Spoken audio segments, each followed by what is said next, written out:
The two of you are so curious. Perhaps I can fill in the gaps. Father, you're here. No need to be nervous. I could sense your genuine concern from your conversation just now. Of course, I can also understand your confusion. Sending so many Fatui here to Poisson, it's only natural that some might suspect an ulterior motive to be involved. I understand. I'm well aware you've had your fair share of confrontations with the Fatui in the past, and I can't exactly guarantee that we'll remain on good terms in the future. As for right now, however, I would say we have little reason to be at odds, wouldn't you agree? The House of the Hearth could stand to be more open with those who have worked so closely with us in the past. As for the issue at hand, well, it hardly relates to any ulterior motive. To be frank, it all stems from a certain rumor circulating around the House of the Hearth. It's an internal matter. A rumor that a certain phantom child is hiding away in the House of the Hearth. A spirit that should have long ceased to exist is lurking in the shadows of the House of the Hearth. So I decided to bring the children to Poisson before continuing to investigate the situation. I expect I should be able to track down the spirit fairly quickly. After that, it's just a matter of resolving the situation, if you will. It shouldn't be much trouble at all. If you're curious, or if you still have some concerns, it might be advisable to stick around for a few days. I'm sure the children would be exceedingly pleased to welcome some visitors. Lenny, I'll leave you to entertain our guests. I have some matters to attend to. Of course, Father.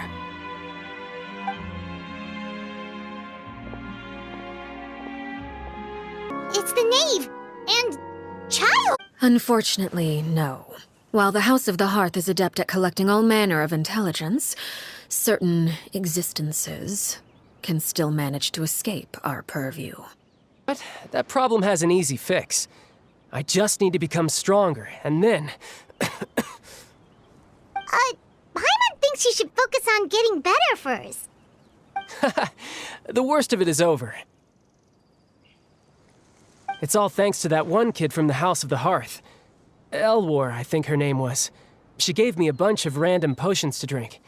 They didn't go down easy, let me tell you. Pain and chills all over. But they really did help speed up my recovery. And that's good, because it looks like I really do have to head back this time. The old man's been putting the pressure on me. He sent someone to tell me I'm needed for some sort of project. Project Stuja? Yeah, that's the one. I heard Regrator's involved too. I'm not looking forward to having to listen to all his monologuing, that's for sure. Hey, maybe you could think of a way for me to stay in Fontaine for a little longer.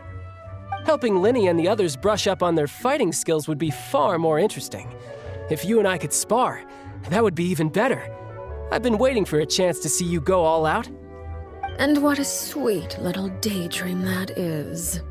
But I also have a role to play in all this. I'll be leaving Fontaine shortly as well. Besides, considering how little they see fit to step outside the homeland, being called on to return to Snezhnaya by such illustrious dignitaries, what a great honor. Wouldn't you agree? So, dear guests of the House of the Hearth, to what do I owe the visit? We just, Is that so? Introductions have already been made, have they not? well, you see, there's only so much you can learn about someone from a short introduction. At least tell us something a little extra, like, why do you call yourself father? Good question. I'd also like to know. The fact that you have to ask tells me our intelligence work has been quite successful. Telling you the answer to that question would only serve to undermine that success. And we can't have that, now can we? Spoken like a true diplomat. That was some expert sidestepping right there. Well, if there's nothing else, I think I'll take my leave. I still have a small matter to resolve at home. Wait, don't go!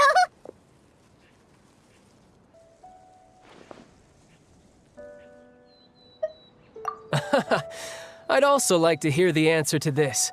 By the way, if you ever betray them, I'm just letting you know, I won't let you off easy. And why would I betray them?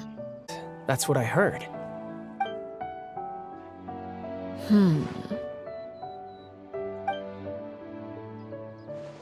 Okay, I admit. That's just what the old man told me. The rooster, I mean.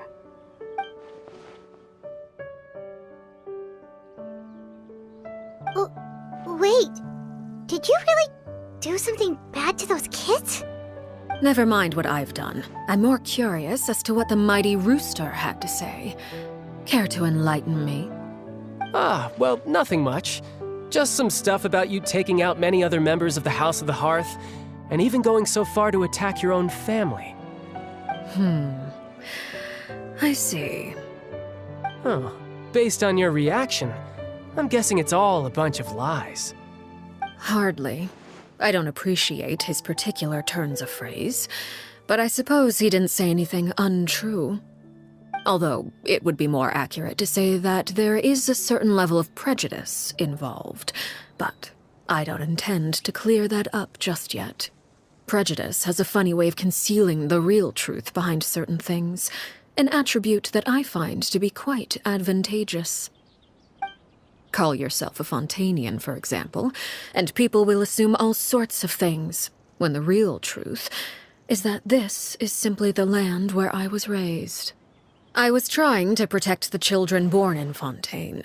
Claiming that I myself was a Fontanian simply made it easier to operate. People would hardly suspect a fellow Fontanian of having any ulterior motives. Who wouldn't want to save their homeland after all? The primordial sea wouldn't have any effect on me, but it would have caused great harm to the House of the Hearth. Well, you wanted extra information, didn't you? There you go. I hope that satisfied your curiosity. Good. Like I said, I like it when others have misconceptions of me. Well, that's only a recent development. In the past, such spars weren't nearly so friendly. The losing party would lose everything, including their life. Well, the current atmosphere's not half bad. I'm a bit jealous, actually. You've got so many family members around you, and you even get to live with them.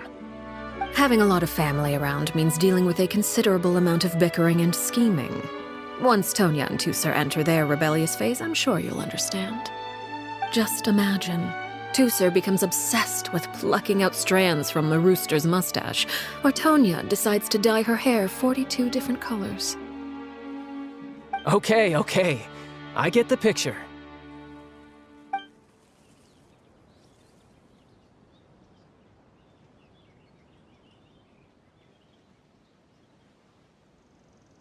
Well, would you look at the time? I should probably get going. Traveler, Paimon, I'm not sure where our paths will cross next, but the next time we run into each other, we should definitely try and find some time to spar. All right. Well, thanks for everything, Arlecchino. No thanks necessary. You also played a part in obtaining the Gnosis. I would say we can call ourselves even. We should probably get going too. Do you want to head back with us? Oh? You want me to leave so soon? I'm rather enjoying the evening breeze. If you don't mind, I think I'll stick around for a bit. I have some things to think about. Apologies for not attending to you like a proper host. Please forgive this slight. I do hope you'll have a pleasant stay. Oh? You decided to stay a little longer? Let's take in the ocean view together, then.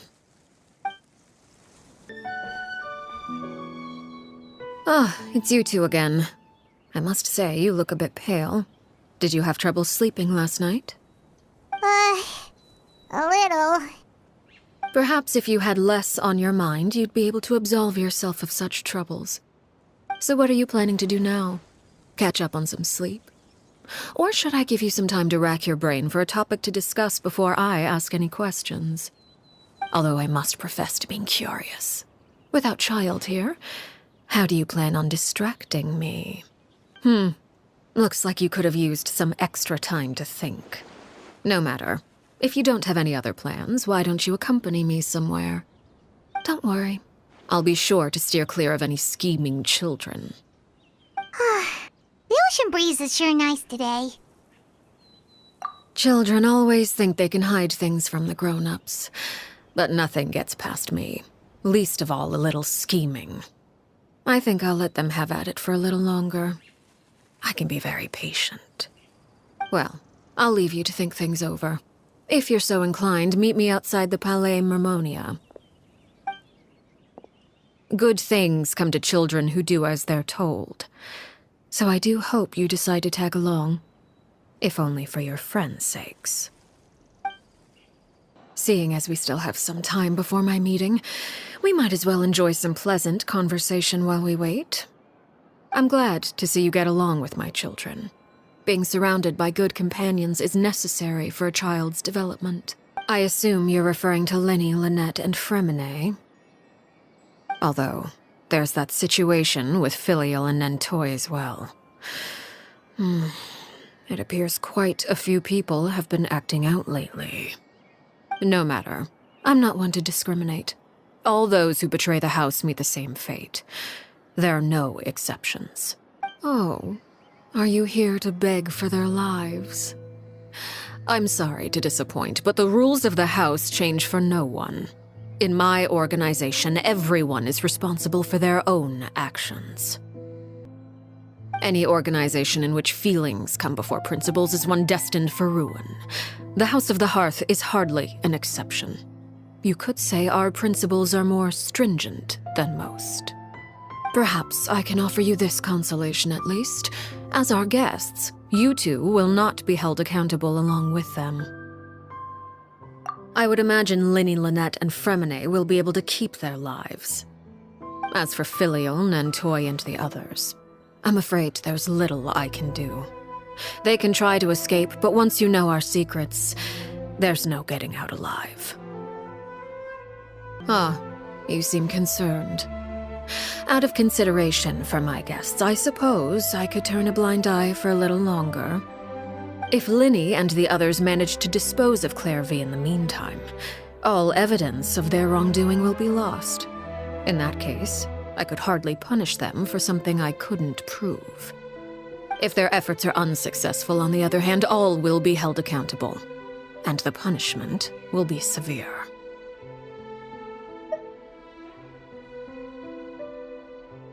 Of course. Oh, and here, I believe this belongs to you. Do try and keep better track of it next time. It takes a considerable amount of time to train a bird like this. It would be such a pity if you were to lose it. Permanently. Well, I'm afraid that's all the time we have to chat. Now, for the matter at hand. I asked you to meet me here because I have business at the Palais Mermonia. It has nothing to do with you, but I think it would be prudent for you to stick by my side for the time being. There will always be time later to run off and tell Linny what you've learned. Well, time to go. Looks like we wrapped things up just in time.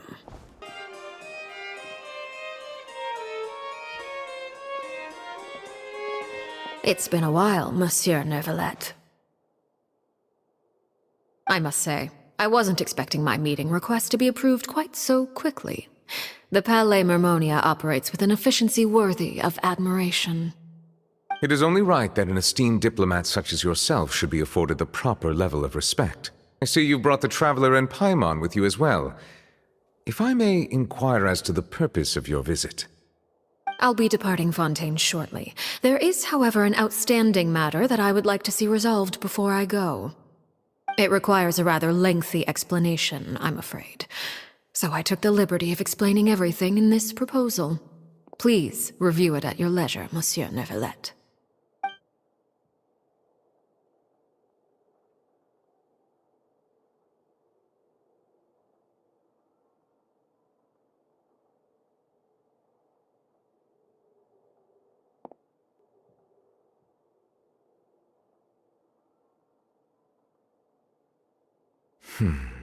I understand your request.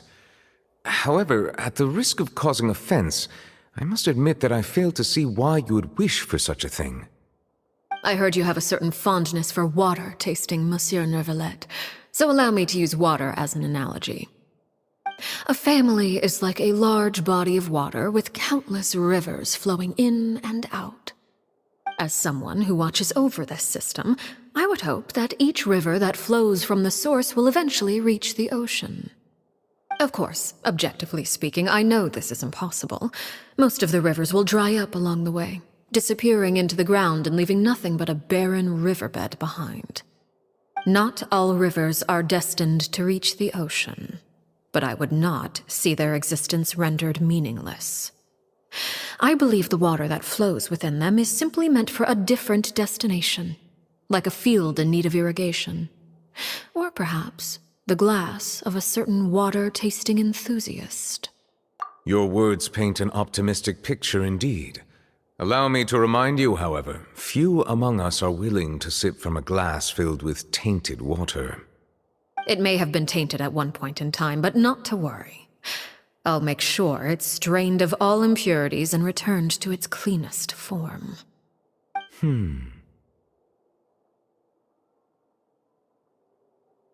I seem to recall there being a transactional aspect to your proposal. Perhaps you could expound on that? If you accept my proposal, Monsieur Neuvillette, I will gradually withdraw my forces from Fontaine. And, unless absolutely necessary, I will no longer carry out any special missions within Fontaine. I presume I can take your words to mean that, in the future, cases similar to the Tartuffe assassination will cease to cross my desk? Tartuffe? Ah, that thief who embezzled funds from all those charities, you mean? My deepest condolences to his family, but without any evidence, I cannot imagine how the House of the Hearth might have been involved in his passing. Of course, if you accept my proposal, Monsieur Neuvillette, I'm sure certain measures could be taken to reduce the frequency of such troubles. You choose your words carefully indeed. In that case, I am inclined to accept your proposal. My thanks for your generosity, Monsieur Neuvillette. Well, with that settled, we should be going now. I took the liberty of bringing along 2 bottles of spring water from Snezhnaya for you to enjoy. I do hope I get the chance to hear your impressions. Perhaps at our next meeting, yes? Indeed. I trust you would not overlook your commitment in the meantime. All right, Traveler Paimon. Time to go. So, what exactly were you talking about back there? Paimon only heard you mention some rivers, a large body of water, and then some kind of irrigation scheme. You really want to know? I would imagine there might be more pressing concerns at the moment. What's going on here? Nothing much. I just ran into your friend here on accident. I should probably get going, actually, so... Hold on. Of course, I'm happy to compensate you with Mora, it's just... I don't have any on me at the moment. I'll take 3 papers. Here. Your payment. Oh! Thank you for your patronage. May the Archons bless you with good fortune. If only I had the chance to run into such generous customers every day. I should probably just take on a smaller inventory though, right? I'm getting married soon, so sometimes it's hard to not get ahead of myself. Anyway, I should head out. Goodbye! Well, now that my affairs are settled, we should take the boat back to Poisson. We've even acquired some light reading to enjoy along the way. Actually, why don't we stick around for a little longer? It appears you two are under the impression that delaying our return will somehow alter the situation in your favor. I'm sorry to ruin your fantasy, but your efforts are meaningless. That being said, I could be persuaded to give Linny some extra time. I just have one condition. If you agree to my request, I'll even answer some of your questions. You're quite curious about Clairvy, are you not? And my relationship to her. Wait, why are you being so generous all of a sudden? You're not gonna ask us to do something bad, are you? You overestimate yourself. You don't have the talent for bad things. Then what can you possibly... The most important consideration in a negotiation is that both sides receive something they want. Demands and threats only get you so far. Wonderful. Here it is. When the time comes, make the choice that you deem most appropriate in the situation, and lend your help to the House of the Hearth. Okay. Sounds normal enough. But what do you mean, when the time comes? When is that supposed to be? That is for you to decide. Then we have a deal. Follow me.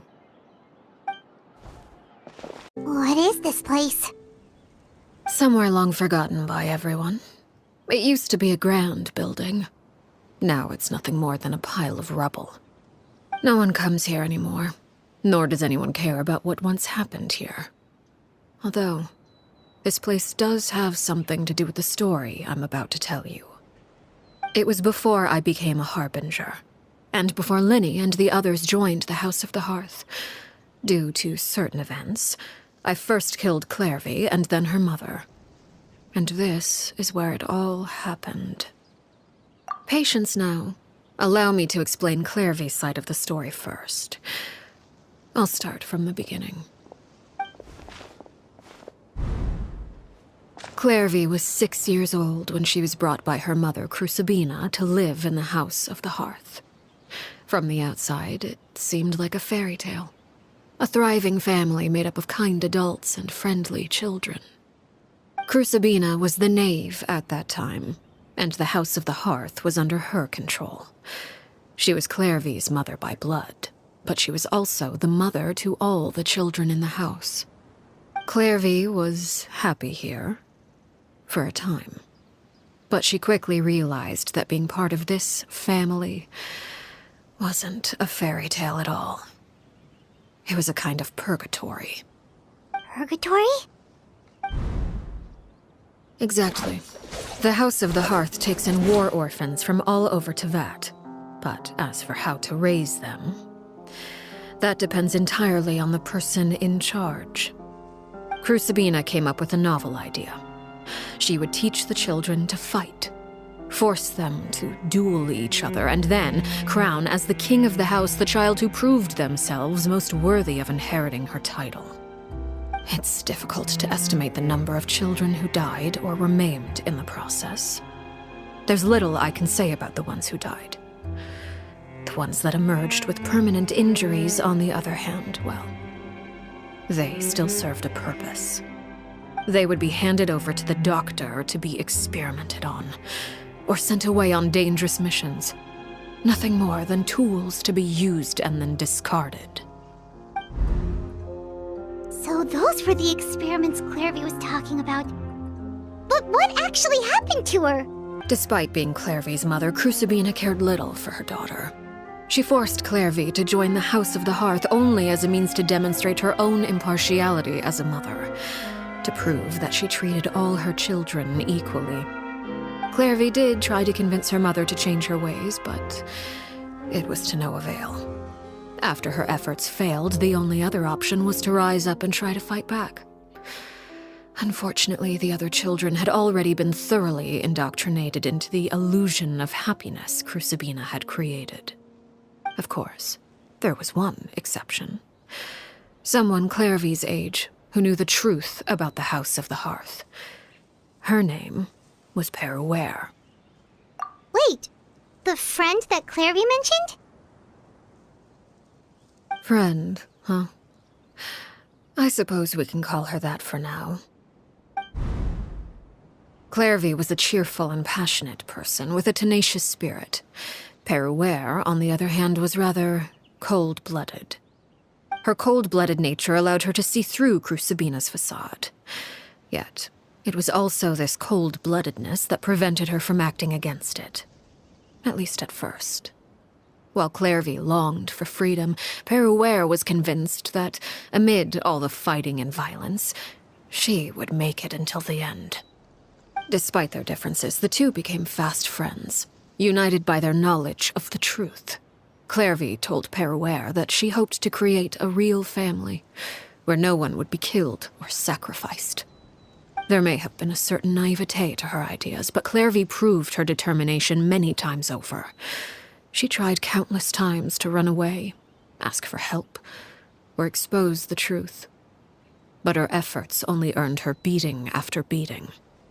The only thing that kept her going was her strength of will. Even with her body racked with pain, she would still stand on her tiptoes and open the window at night. She and Peruere would look out at the moon together, a fierce longing for freedom shining in her eyes. But one day that light simply vanished. Oh no. What happened? Her hopelessness resulted from a culmination of things. 10 years had passed. 10 years worth of failure after failure. She and Peruere weren't children anymore, but finding any chance to escape still seemed as hopeless as ever. It was during this time that Peruere suggested a new plan. If escaping was out of the question, why not take down the very person sitting on top of this throne of lies? Mother herself. Clairvy rejected that proposal. She claimed that, as a famous harbinger, Crucibina possessed an unimaginable amount of power. Trying to kill her would have an incredibly low chance of success. Clairvy never gave another reason, but Peruere could see it written all over her face. Clairvy still thought of Crucibina as her mother. Killing her own flesh and blood was a line she couldn't bring herself to cross. If she couldn't escape and fight back, then only one option remained. Precisely. Death was the only way that she felt she could be free. It happened during a duel. When she arrived at the dueling ring that day, her partner turned out to be none other than Peruere, the very person that had stood by her side all those years. It was a fierce battle. But ultimately, Clairvy decided to let Peruere end her life. From that moment on, Peruere's journey was one written in flames. When the rain finally came and washed it all away, there she stood, the sole victor in Mother's endless game of slaughter. A trail of corpses strewn across her path to success. It was the very result she had predicted 10 years prior. Even then, she believed she would make it until the end. She wasn't surprised by the fact that she emerged as Mother's undisputed heir. Rather, her success left her with an inexplicable sense of restlessness. She was unsettled, and there was only one thing that could quell that sensation. Perhaps you two would like to take a guess as to what it was? Crucibina, you mean? But... Correct. This is the place where Peruere killed her best friend. A mere year later, this is also the place where she fought tooth and nail to kill the mother they shared. The moment she acted, any conception of what was right or wrong ceased to matter. It's one of the principles of the house. Only those who survive get to write the rules. Peruere won the battle, and became a harbinger herself. After which Her Majesty, the Tsaritsa, bestowed upon her a new name. Arlecchino. So the Perry Clairvy was talking about... It was you all along. You're Peruere. Arlecchino is just a name you got later. I left that name behind long ago. I must say, hearing it now does bring back memories. After I defeated Crucibina, the moniker of Mother died with her. I chose to forego the title she called herself, and even chose to give up my own name. I rebuilt the House of the Hearth under a new identity. Not only as Arlecchino, but as father. And that is where the story ends. Any more questions?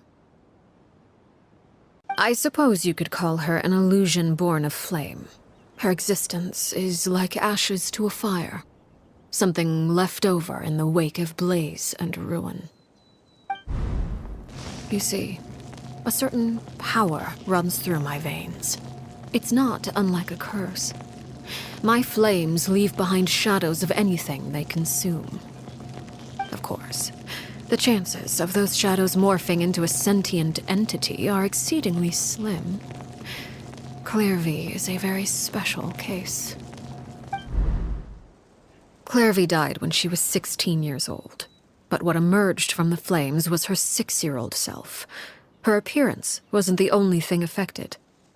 Most of her memories were lost to the blaze as well. Memory is a mysterious thing indeed. Losing a portion of your memories will alter your sense of self. Lose 10 years' worth, however, and it would be like living in the past.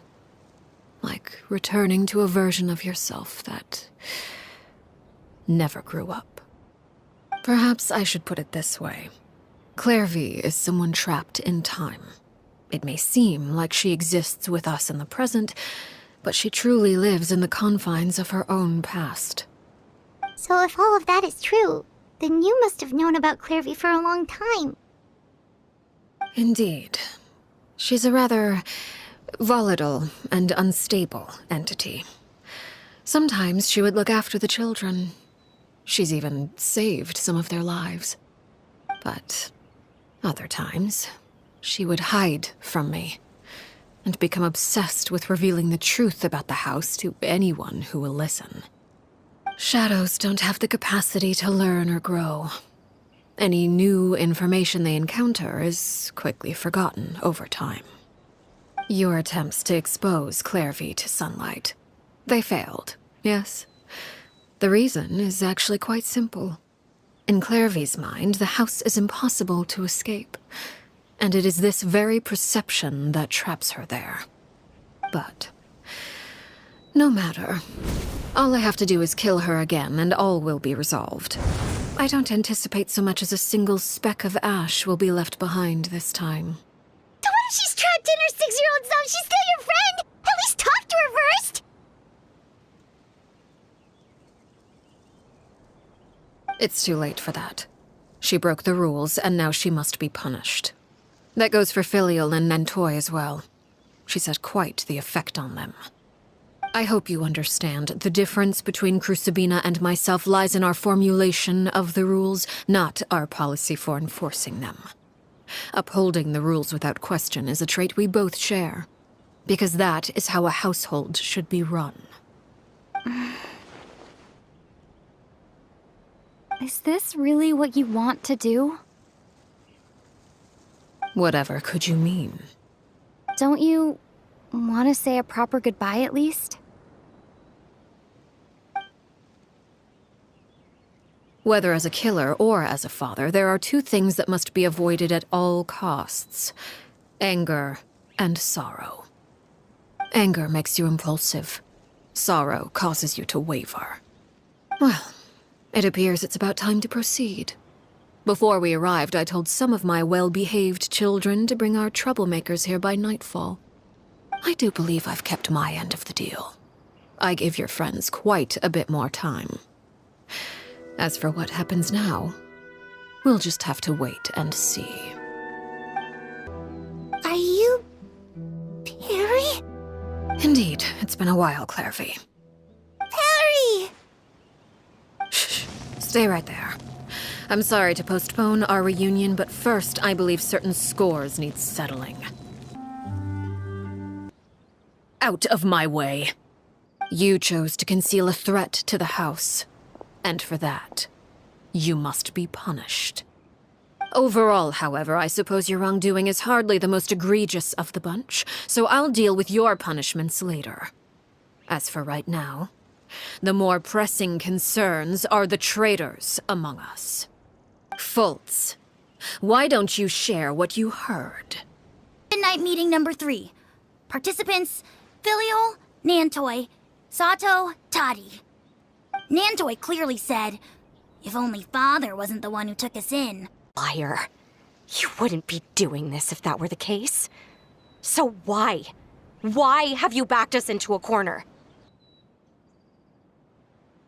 Chaplot, according to the rules of the House of the Hearth, how should these traitors be punished? And so it shall be. Wait! Something you want to say, Linny? Please reconsider, Father. What Filial and the others did, does it really count as betrayal? Killing Filial and the others may uphold the rules, but doing so will only bring us further away from being a real family than we've ever been. I agree with Linny.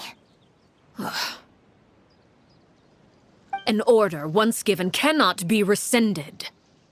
However, given the extent of your determination, I suppose we shall have to go about this a different way. Draw your weapons and face me. Our weapons? Father, are you referring to a duel? Precisely. The rules of the house will not be altered. Traitors must be punished. However, resolving disputes with a duel is also one of our rules, one that also applies to me. Demonstrate a sufficient showing of strength, and I shall offer a concession. Don't you want to say a proper goodbye at least? Anger makes you impulsive. Sorrow causes you to waver.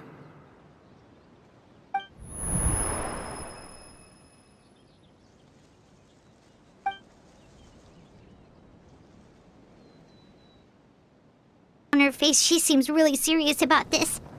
Guess that means there's no chance she's throwing the duel on purpose, huh?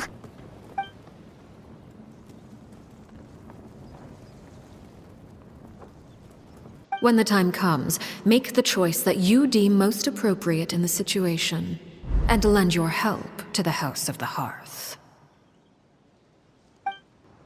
I'll allow it. We do have a ready-made dueling ring at our disposal, after all. All I would advise is this. Keep a firm grasp on your weapon, and give it your all. Any less, and you may just lose your life.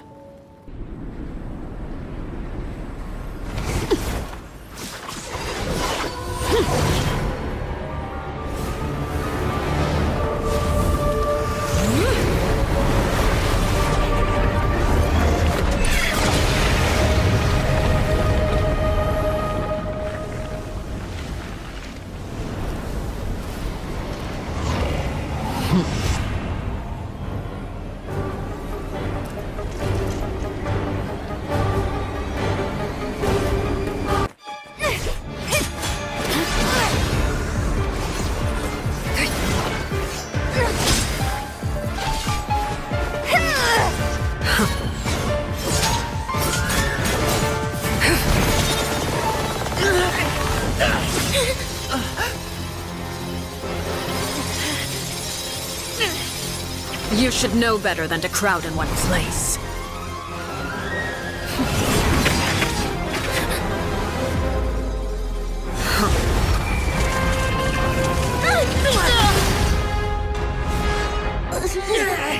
Oh, I know.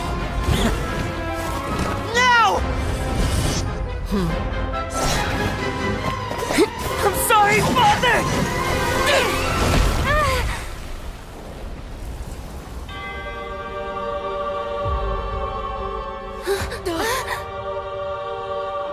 Sorry for what? This pitiful excuse for an attack.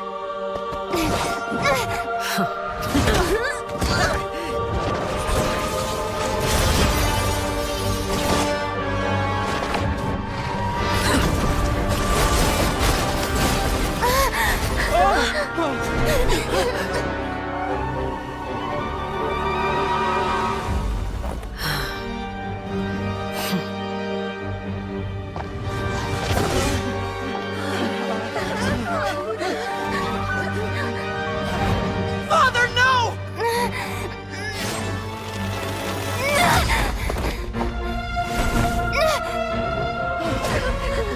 Made it out, did you? You're stronger than I expected.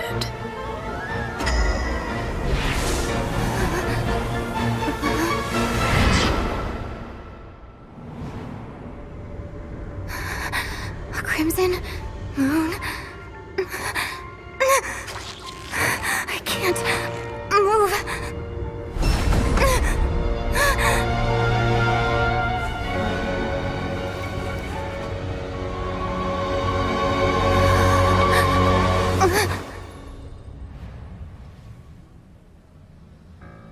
Still, not strong enough to beat me.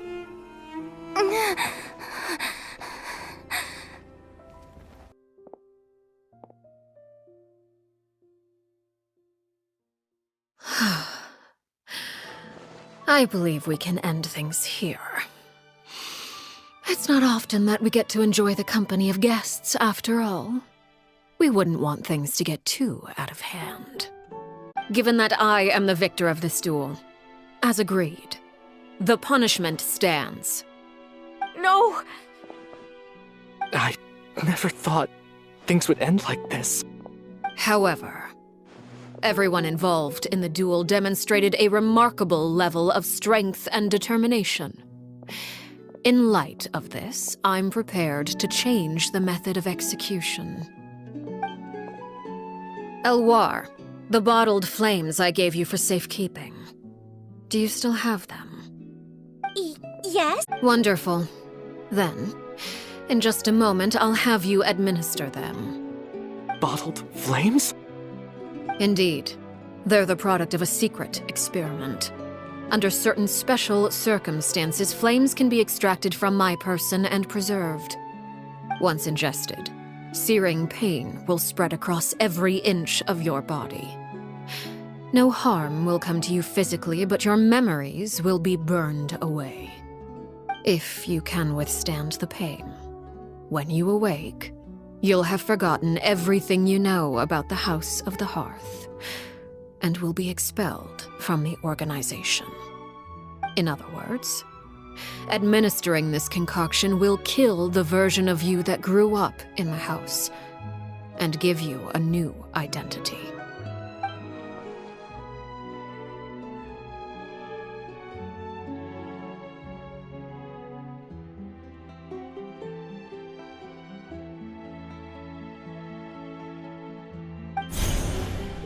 Memory is a mysterious thing indeed.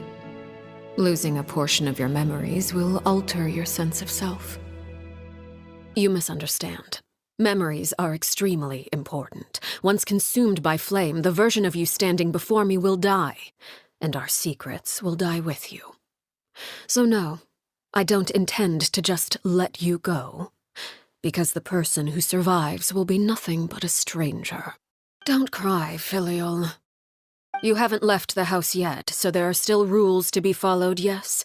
Remember what I taught you. Anger makes you impulsive, sorrow causes you to waver. Don't let yourself be controlled by your emotions. Of course. I'll remember. Dry your tears, and go pursue the life you really want. Yes, Father. Chaplot, Foltz, Elwar, take them back to Poisson. And bring Linny and the others as well. I prepared 3 extra vials of bottled flames. As for whether to take them, the choice is yours. Goodbye, children. The next time we meet, I will no longer be your father. Thank you for all you've done for the house. I hope you have bright futures ahead of you. Clairvy.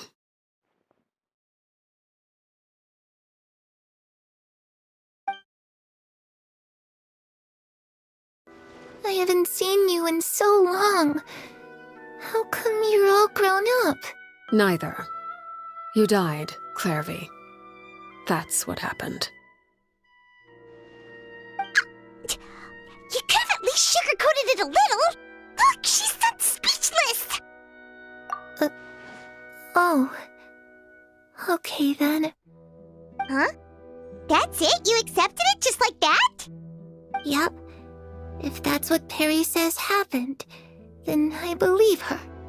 Perry wouldn't lie to me. Plus, I don't really need to know why I'm like this. I'm more curious about what happens in the future. If you're a harbinger now, Perry, that means Mother is gone, isn't she? And to me. You never stopped trying to defy fate. At first, no one believed you. You could only vent your frustrations to the moon. In fact, you often sought comfort in the night sky. You wanted to see the aurora, so one night we promised each other we would go to Snezhnaya to see it together.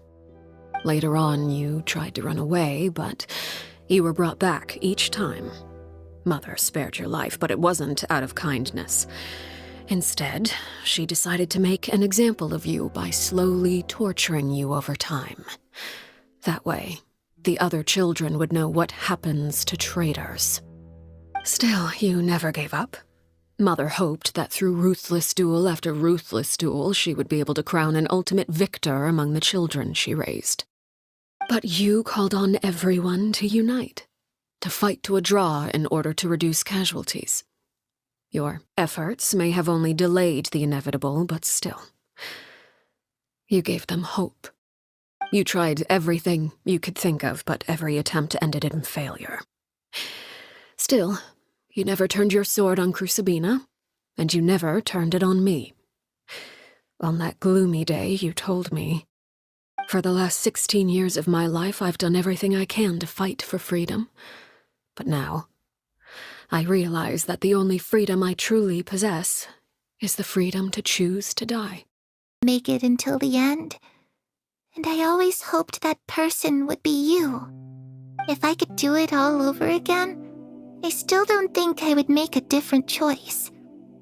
Even when I first met you, I knew you'd be able to do what I couldn't. Is that so? Even now, I'm not sure I truly understand what kind of freedom you were trying to pursue. But as the head of the House of the Hearth and as the children's father, I've tried to give them the most basic of freedoms.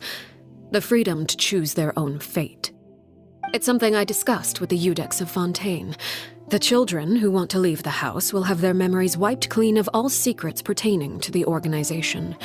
In return, they will be allowed to live a normal life in Fontaine without being prosecuted for their past. Of course, I won't simply hand freedom to them on a silver platter.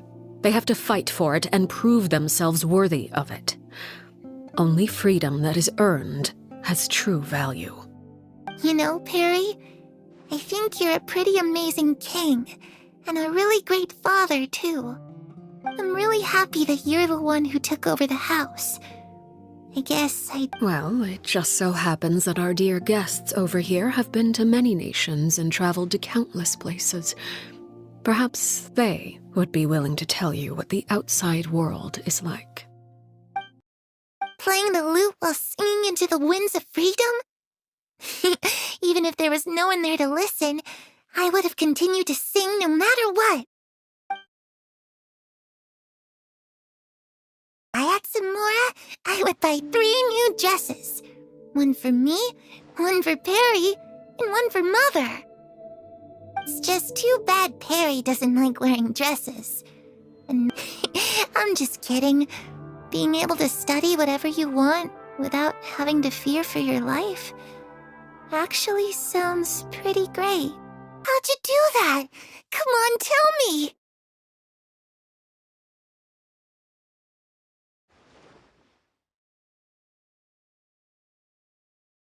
Shadows don't have the capacity to learn or grow. Any new information they encounter is quickly forgotten over time.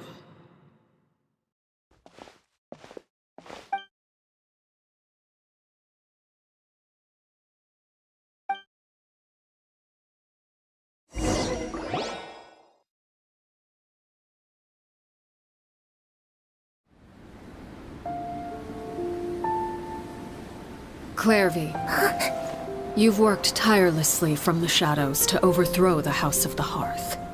Now, by my authority as the Knave, I shall announce how this matter ends. You are hereby expelled from the House of the Hearth. You are no longer tied to this place, nor are you bound by its rules. You're saying that I can finally leave? I get to experience the outside world as well? Oh, I almost forgot. There's no getting older for me. Still, seeing who you grew up to be makes me really happy, Parallel. Take care of yourself. Goodbye.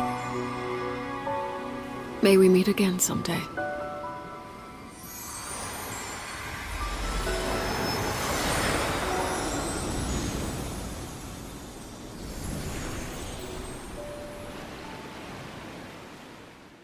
Clairvy. She left so soon. Paimon didn't even get to finish her story. I also have certain sentiments left unsaid. I wanted to tell her that the aurora I saw in Snezhnaya was just as beautiful as the ones in the pictures. But a shadow's memories reset at dawn. Had we delayed any longer, we wouldn't have had the time to say goodbye.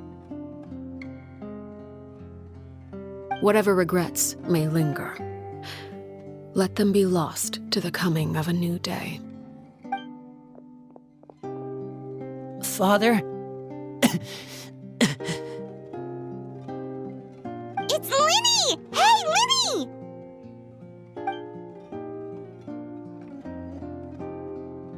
What is he doing back here? Let's go check it out.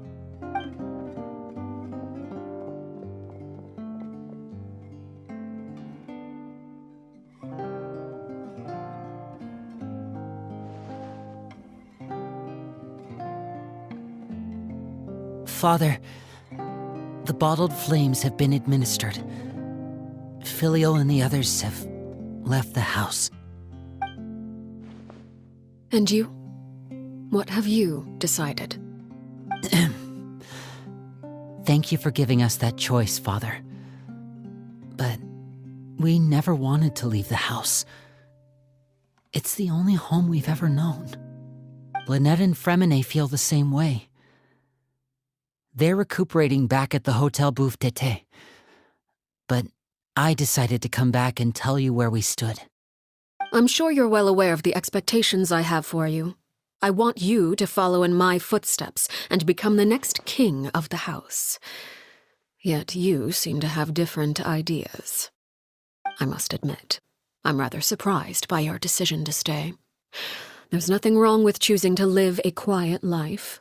Leading this organization is a heavy responsibility, one not so easily carried by someone forced onto the throne. I just never understood what you saw in me. What made you believe I was deserving of that throne? You're brave, talented, and, most importantly, you cherish your family. You would do anything to protect them, even if it costs you your life. Father gone all out during the duel. There's no way I would have walked away with my life. She must have had it all planned from the beginning, from the very moment she suggested a duel. I'm not deserving of that title. I'm not strong enough or smart enough. You're wrong. In my opinion, all you need to be deserving of the throne is conviction and the necessary strength to act on it. We may have different ideas of what it means to be a family, but you can hardly be said to lack conviction. What you truly lack is strength. For someone of your talent, though, that's something that will come with time. Even without that strength, you still chose to face me in a duel, even though the odds were stacked against you. That capacity to honor your convictions is what I truly see in you. Father. No one knows what the future holds, what tragedy or triumph may be in store. Being at the head of this organization requires the strength of will to face whatever comes. Caution will only hold you back. If reaching a certain standard were required to go after what you want, I would never have succeeded in killing my predecessor. Back then, there was still a considerable gap between our abilities. Strength may decide the ultimate victor, but those who let a lack of strength dictate their decisions or undermine their convictions will never be worthy of the throne. I understand, Father. Thank you. Children must grow up to surpass their parents. Only then can a family continue to flourish. The road ahead is not an easy one, so I'll ask you one last time. Are you certain you want to stay? My conviction. Then you're welcome to stay. As for Project Stuja, you need not be too concerned. If those cowardly businessmen and heartless dignitaries try to take us down, I'm prepared to teach them a lesson. Having members who longed for the light was our organization's last weakness. With those members no longer among our ranks, the House of the Hearth is like a spider hiding in the shadows. We need only wait for our prey to come to us. At present, our imperative is to use their plan to our advantage. In doing so, a crimson moon shall rise amid the frigid blizzards of winter. No demonstration of loyalty shall go unrewarded, and no sacrifice shall be in vain. As for the two of you, whether we meet again as friend or foe, I'll remember the camaraderie we shared in this moment. No matter how arduous the journey ahead, I hope we both reach our desired destination.